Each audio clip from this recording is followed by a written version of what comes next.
Alright then, so I just want to talk about the different types of components we can have in our React applications, because generally speaking, there's a couple of different types. There's container components and UI components. So container components are components which are not generally concerned with the UI or the look of our application, and they normally contain state for data, and they serve as data sources. So they can have lifecycle hooks, and we'll talk about those later on, where they can go out and grab data, store that in their state, and then just nest other components within them. They're not really concerned with how the application looks, right? And we use classes to create those type of components. So that's container components, sometimes called class-based components. Now, on the other hand, we have UI components. Now, they don't contain states, and they receive all of their data from props, probably from a container component, because they do have state, they do go out and grab data, and they can pass that data down into UI components as props, and that's how they receive them. They generally don't have state of their own, and they're primarily concerned with the UI. How is that data presented to the user in the screen? And we don't use classes normally to create these UI components. Instead, we use functions to create them. And they're sometimes called either stateless components or functional components or just UI components.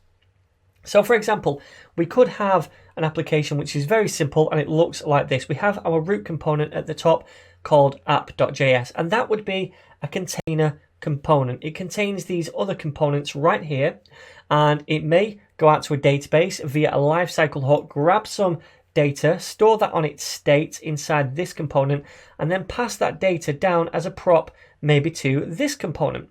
Now, these blue ones here, these would be UI components or functional components created by functions and not classes. And that's because they don't need their own state. This one over here, this navbar, it doesn't necessarily need data or a state. It's just primarily concerned with the UI. How do we output the links on a page? And this one right here, this gets its data from props passed down from the app.js container component.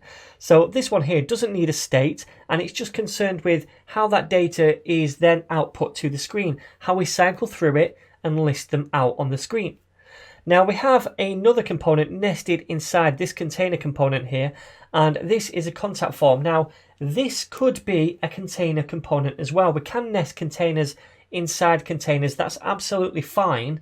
And it's a container component because generally a contact form would have its own local state to store the user's input into that form. So we would build this with a class instead of a function, and it could contain its own other components nested inside that if it wanted to. It could contain those, but we would use a class for this as well. So we can nest containers inside containers, but just wanted to let you know we have generally two types of components: containers which have state and UI components which don't have state. So what we're going to do in this video is take a look at our ninjas.js component, which is currently a class-based component, and we're going to turn that into a UI component by using a function to create it instead of a class. Alright, so I'm in app.js at the minute. This is our root component, and we can see that this has a state right here, and this is a container component built with the class keyword right here. Now inside ninjas.js, which is nested inside this root component, we have this over here. Now it doesn't have its own state. That data it receives is from the props from the container component, right? So we don't need a class right here to create that component. Class-based components have state. We don't need that state.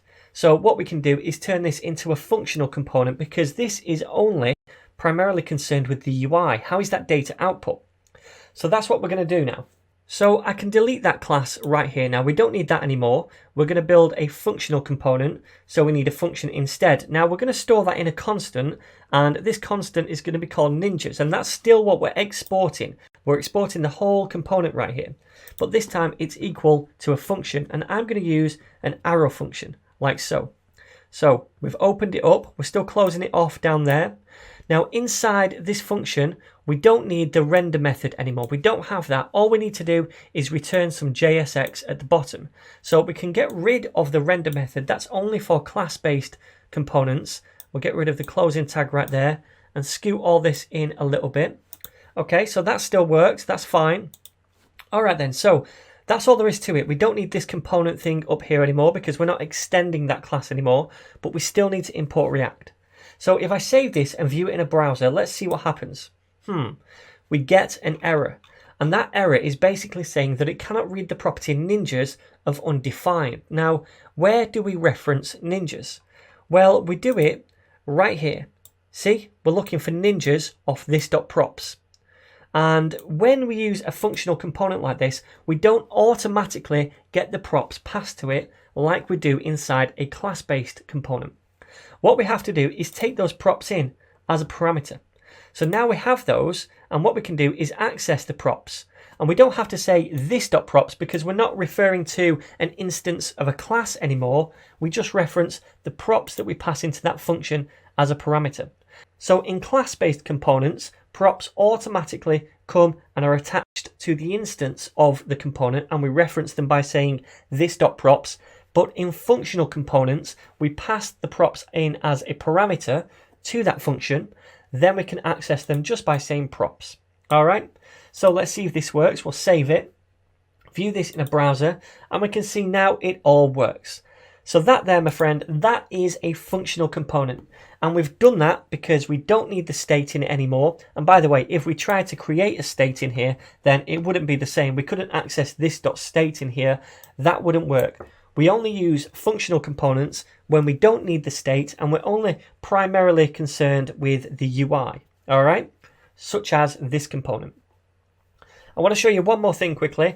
Right here, we're using some destructuring to get the ninjas off the props. Now, instead of doing that, we could just do it directly up here.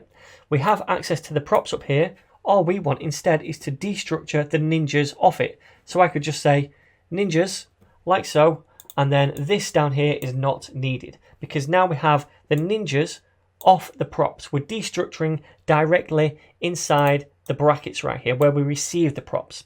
Now, if you received more than one prop, you could just comma them, something like age or something else like shopping or whatever props you pass through. We could access them all this way. If you prefer, you could just say props here and then access them down in the template. But I like to destructure up here inside the parenthesis directly, like so. Okay, so that is still going to work. So let's save that. We can see it still works. And there we go. So that, my friends, is container components with state made by classes versus UI components without state made by functions. And we will be using a combination of both container components and functional UI components throughout the rest of this series as well.